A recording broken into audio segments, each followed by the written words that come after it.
Coucou les Verseaux, j'espère que vous allez tous très bien. C'est par ton signe astrologique que je clôture ces guidances de rentrée. Qu'est-ce que te réserve cette rentrée? Quelles vont être tes énergies principales? Évidemment, ça va être des exemples parmi tant d'autres. Chaque Verseau est différent. Comme d'habitude, tu prends ce qui résonne, tu laisses le reste. N'hésite pas à aller piocher d'autres signes. Si tu connais ton ascendant, ton signe lunaire, ou même si tu veux connaître les énergies de ton petit copain, ta petite copine ou de ton voisin, tout est possible. Le principal, c'est de prendre les messages qui t'intéressent. Ce sont des messages presque universels. Voilà, c'est les messages du moment dans l'ici et maintenant, ceux qui vont t'aider à comprendre, ceux qui vont t'aider voilà, à réagir autrement, à éclaircir des situations et en tout cas à te faire du bien dans le minimum. C'est tout ce que je te souhaite. Donc, les Verseaux, on va commencer tout de suite par un point de vue un peu général. On a deux arcades majeures, on a la 1 et la 2. Donc, on va aller voir, déjà, voilà, je ne suis pas rentrée dans les détails, j'ai tiré le jeu à l'instant. On a des deniers, on a des bâtons, on a de l'épée, on a deux arcades majeures et on a une coupe, donc on a quand même un petit peu de tout. Il y a un certain équilibre, donc on va commencer de suite par ton thème. Le thème de ce mois de septembre, eh bien, donc pas d'injonction, pas de prédiction, tu le sais, hein, il n'y a pas de vérité figée. C'est une lecture parmi tant d'autres et encore, une fois, tu prends ce qui résonne. 7 d'épée. Alors, le chiffre 7, dans le tarot, le 7, c'est un peu du génie, de l'expansion, quelque chose qui peut être très positif, très réceptif et très généreux. Mais si la carte est mal aspectée, ça peut être agressif, toxique, ça peut être mauvais. Alors là, on est dans l'épée, hein, c'est la seule épée que tu as sur le thème. Alors, est-ce qu'il va faire, alors voilà, est-ce que ça va être dominant? Est-ce que ça va être la source à puiser ou au contraire, ça va être voilà, est-ce que ce qui va te manquer pour faire un équilibre dans ton mois de septembre? On va voir. Le 7 d'épée, c'est la communication, la bonne communication, épée, mental, intellect. Ce sont les pensées, ce sont des belles idées, de grandes idées. C'est de grands projets et c'est aussi une communication claire, presque déclarative. Voilà, il y a quelque chose qui avance avec le 7 d'épée. Donc, ça avance dans le bon sens, ça avance dans le bon sens de la marche. Si tu as des projets personnels, professionnels, des projets hors professionnel, ça peut être aussi dans une relation.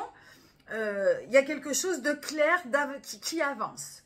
Et comme je te le disais tout à l'heure, attention à l'inverse, à ce que ce 7 d'épée ne se renverse pas, ne se retourne pas contre toi. À ce compte-là, ce 7 d'épée, c'est l'agressivité verbale, voilà, de tout ce qui est un peu toxique, qui fait mal, des rapports dominants-dominés dans la parole, de mauvaises pensées, des pensées néfastes, presque paranoïaques, etc. Donc, je suis obligée de parler un petit peu des deux pendants, hein, pour que tu puisses faire un petit peu la balance au moment où tu écoutes la guidance. On va partir du point de départ, donc c'est la première arcane majeure qui porte le numéro 2, c'est la papesse. La papesse, c'est comme si tu sortais un petit peu de ta tanière, tu as pris du temps pour toi, un temps de méditation, un temps de silence, un temps après des événements difficiles, un temps qui était nécessaire, un repli sur soi pour mieux digérer, mieux comprendre. Alors, voilà, c'est le moment qui vient de se passer, hein, de ce moment de repos, de silence, un peu méditatif, ou c'est peut-être encore un moment dont tu vas avoir besoin dans l'instant présent. Mais j'ai plutôt l'impression que voilà, on en sort de cette énergie. C'est une énergie un petit peu, pas vraiment solitaire, mais vraiment de repli, où on projette. Où on a envie de projeter. Donc, ça peut aller avec ce 7 d'épée qui fuse au niveau des idées, qui fuse au niveau de la pensée, qui fuse au niveau de son intellect, parce que tu as pris vraiment un moment de réflexion, un moment pour toi, un moment pour comprendre, un moment pour voir venir voir venir des choses, encore une fois, un projet, un voyage, un travail, une relation. La papesse, elle va accoucher de quelque chose, elle est en gestation. Et voilà, elle a maintenant besoin de chaleur, elle va avoir besoin de réconfort, elle va avoir besoin de sortir de cet état un peu d'intellect où elle a eu besoin de se replier sur elle-même. Alors, vers quoi elle va, cette papesse? Elle va vers la 9 de bâton. Alors, le bâton, énergie vitale, énergie spirituelle, énergie sexuelle, énergie créative. Le 9 de bâton, on est aussi dans une belle expansion. Le 9 de bâton, c'est waouh, voilà, c'est du grand, comment dirais-je, de l'ancrage, c'est du bien-être. Voilà, on est vraiment bien dans sa peau, on est en pleine possession de sa corporalité, de sa vitalité. Donc cette direction de la papesse, elle va avoir de suite envie d'exprimer. Elle va avoir envie de retrouver un petit peu les joies physiques, de la vitalité.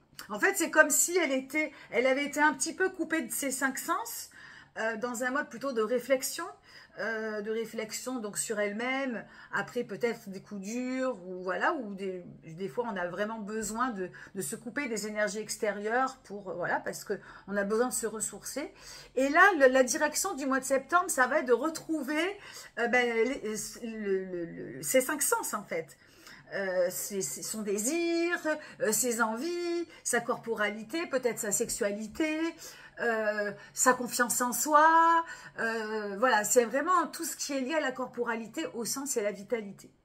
Le 9 de bâton, il peut y avoir un passage un petit peu difficile, hein. Le 9 de bâton a bientôt fini son cycle, il va après passer justement au mental.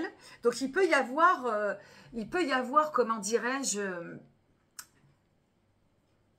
pas un refus, mais une incapacité ou une impossibilité de retrouver son corps.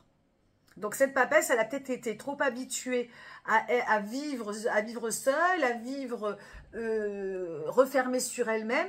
Et ça, c'est quand même à noter. Elle peut avoir du mal à retrouver du plaisir, à retrouver ses sens, à retrouver le goût à la vie, le goût à l'amour, le goût voilà, à créer, à sa sexualité, etc. Donc ça, c'est à entendre. Je vais laisser ça de côté. Et on va passer au côté cœur. Côté cœur, c'est le battleur. Donc, c'est la deuxième arcane majeure qui porte le numéro 1. La numéro 1, qui est la numéro 2, c'est la papesse. Et la numéro 1, le battleur qui porte le numéro 1 est la deuxième arcane majeure. Alors, je t'ai embrouillé. Le battleur, c'est quoi? C'est la première arcane donc, du tarot. C'est l'ouverture d'un nouveau cycle en amour. Alors, ça veut dire quoi? Donc, là, je parle pour les célibataires, pour toutes les relations. Alors, les célibataires, si tu es seul, ça marche aussi. Les relations familiales, les amis, les collègues, tu adaptes. Mais ça démarre, je pense que ça démarre d'abord à l'intérieur de toi. Ça veut dire qu'aujourd'hui, tu es prête à ouvrir un nouveau cycle, à accueillir de nouvelles choses. Donc, si tu es seul, tu es prêt à accueillir une nouvelle histoire d'amour. Si ça commence déjà par toi, par ton estime de toi, ça veut dire que tu récupères des forces intérieures pour t'aimer et pour pouvoir aimer l'autre. Si tu commences une histoire, eh bien, tu as tout le potentiel, tu as tout en toi pour pouvoir commencer une nouvelle histoire. Et si tu es déjà avec quelqu'un, ou même en amitié, hein, ça peut être la découverte de nouvelles amitiés, c'est un mois en plus, une rentrée où on peut peut-être faire de nouveaux amis. Donc ça, c'est des nouvelles relations, nouveaux amis. Le battleur, il connecte vraiment à tout ça. Et si tu es déjà en couple, eh bien, voilà, c'est peut-être le moment ou de recommencer un cycle, de reprendre des choses au début, s'il y a des choses qui se sont un peu embourbées, de reprendre alors des conversations, je ne suis pas fan des grandes conversations, mais de créer de nouvelles choses à partager à deux. N'oublie pas que ce mois de septembre est plein de bonnes idées, de grandes idées. Cette carte, il faut vraiment y penser pour qu'elle reste dans le positif, qu'elle te fasse aller de l'avant. Ce 7 d'épée, c'est vraiment de l'échange intellectuel, des idées et de la belle communication à mettre avec des mots d'amour et non pas avec des mots toxiques. Et pour ce battleur, eh ben pour le côté cœur, je trouve que c'est très bon. Attention, le battleur, ça peut être des gens qui mentent, des gens qui trichent, des gens qui se font passer pour. Donc, toujours, évidemment, d'avoir le cœur et les yeux ouverts. Voilà, voilà, c'est à dire, tout n'est pas super bien aspecté. Je suis obligée aussi de parler eh bien, de la face un peu obscure. Mais on va rester positif et on va se dire que, voilà, en tout cas, tout le potentiel est là pour que les choses soient reprises au tout début et ouvrent un nouveau cycle dans le bon sens. Pour le côté taf, si tu n'as pas de travail, ça marche aussi. Taf, activité, projet, 6 de denier. Alors, 6 de denier, on est dans le plaisir, l'harmonie, dans la matière. On est content de reprendre son travail. On peut être assez, voilà, on est un peu en phase avec soi, avec les autres. Ah, le denier, je te rappelle, c'est tout ce qui est travail, argent, foyer, bien-être. Donc, si ça matche positivement, si ton boulot te plaît, c'est super cool. Bon, ça peut être l'inverse. Le 6 de denier, ça peut être quelque chose dont tu ne prends plus plaisir, tu as tendance à te replier sur toi, ça ne fait plus, ça ne matche plus, tendance à être coupé des autres, à ne voir que par toi ou à ne voir que par soi, parce qu'il y a, je pense, c'est là où cette direction est peut-être pour certains bonne et d'autres pas. Peut-être parce que tu as du mal à retrouver goût à la vie, que tu as du mal à retrouver goût, voilà, goût à la vie, goût à tes 5 sens, que tu as du mal à reprendre un petit peu le chemin de la vie, quoi. Il n'y a plus rien qui t'excite, il y a une espèce d'amertume, peut-être de nostalgie, des choses qui t'enferment. Donc là, si c'est le cas, il va falloir observer. Alors, et attention, parce qu'après, c'est le serpent qui se mord la queue. Et ce 7 d'épée peut se retourner à ce moment-là contre toi. Et c'est là que les mauvaises pensées contre toi, en mode en pensée automatique, peuvent être néfastes. Donc, attention à cette carte. Hein. Donc, c'est le travail, c'est les activités que tu fais à côté, c'est aussi les projets que tu as dans la tête. Suivant, voilà, s'il n'y a plus l'harmonie, s'il n'y a plus le plaisir, s'il n'y a plus le partage avec les autres, il va falloir peut-être observer ce qui ne va pas pour essayer peut-être de changer ce qui ne va pas. Et donc, on continue avec la santé spirituelle, émotionnelle, psychique. Eh bien, c'est la reine de coupe. Alors, la reine de coupe, elle incarne l'émotion, elle incarne la bienveillance. La reine de coupe, elle sait aimer son prochain, elle sait aimer sa tribu, elle sait aimer sa fratrie, mais elle a peur de l'inconnu, elle a peur du nouveau, donc elle peut avoir peur de la nouvelle relation, elle peut avoir peur de remettre les choses à l'heure, elle peut avoir peur de parler, elle peut avoir peur de mettre ses émotions sur la table.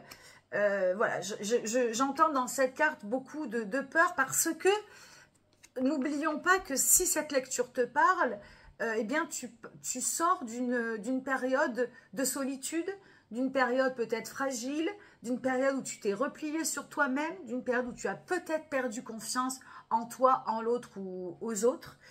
Et tu repars un petit peu dans le chemin de la vie en essayant de reprendre du plaisir, mais c'est facile à dire. Moi, je te donne les grandes directions, mais c'est peut-être pas si simple à faire.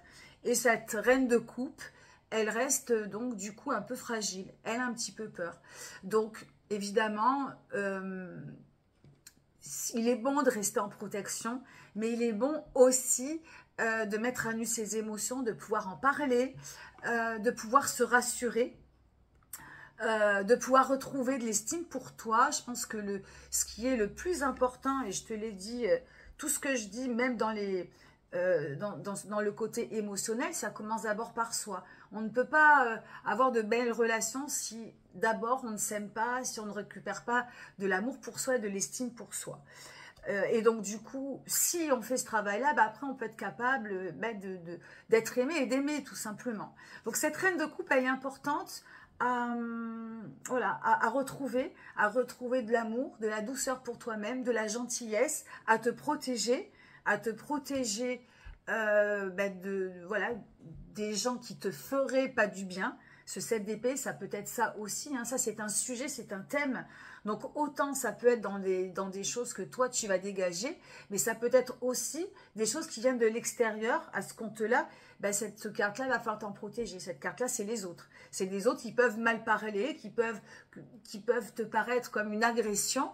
Et à ce compte-là, ben, il va falloir te protéger. Mais, pour moi, déjà, dans cette carte de santé spirituelle, émotionnelle, qui peut agir aussi sur le physique, c'est de reprendre de l'amour pour toi, de la confiance en toi, de la douceur pour toi, et vraiment soigner ton cœur et ton intérieur le plus possible. Et enfin, le conseil du conseil, je finirai par cette carte, c'est le roi de denier. Le roi de denier qui est pépouze avec son denier. Donc, le roi, il est stable, il est sécurisant. Le roi de denier, il a tout ce qu'il faut pour être bien dans la matière. Donc, la matière, je te le rappelle, ça peut être un minimum d'argent, une situation, une maison, un bien-être, des choses qui lui plaisent. C'est pas forcément aussi... ça va dépendre de toi. Peut-être que toi, ce qu'il te faut pour être bien, eh ben, c'est d'avoir des projets, de voyager, de dormir dans ton van, dans ton camping-car, d'être libre. C'est ça, le denier, c'est tout ce dont tu as besoin, tout ce que tu peux définir pour être bien. Et ce roi denier, s'il est là en conseil et qui matche un petit peu d'ailleurs avec ton côté taf, travail et activité, c'est de prendre conscience de ce qui te rend bien. Comment dirais-je, d'observer et de définir qu'est-ce qui te rend bien. Et vraiment de l'incarner comme ce roi de denier qui est là, qui est pépouze, qui est tranquille, qui est sécurisant, qui est stable. Et si pour toi être bien, eh bien c'est dormir dans ton van à la belle étoile, c'est être libre, c'est de gérer ton argent avec les moyens du bord, ou au contraire de convoiter, enfin c'est même pas là de convoiter, c'est de se satisfaire de ce que tu as. Et de d'incarner vraiment ce bien-être à travers ce que tu possèdes déjà, sans aller convoiter ce qui se passe ailleurs. Ça, c'est cette stabilité qui va pouvoir te sécuriser émotionnellement, qui va pouvoir te redonner peut-être un petit peu de travail, d'harmonie et de plaisir dans la matière. Et c'est peut-être aussi ce qui va te permettre de retrouver le chemin du plaisir, de la créativité, etc. Donc, le conseil du conseil, voilà, observe tout ce qui te met bien, tout ce qui te rend bien et incarne-le. Voilà, j'ai un peu dépassé le timing. Merci de m'avoir écouté, amis Verseau. Si cette guidance t'a plu, n'oublie pas de liker et écris-moi un petit commentaire si le cœur t'en dit. Je te souhaite une belle rentrée, un beau mois de septembre et à très bientôt. Bye bye.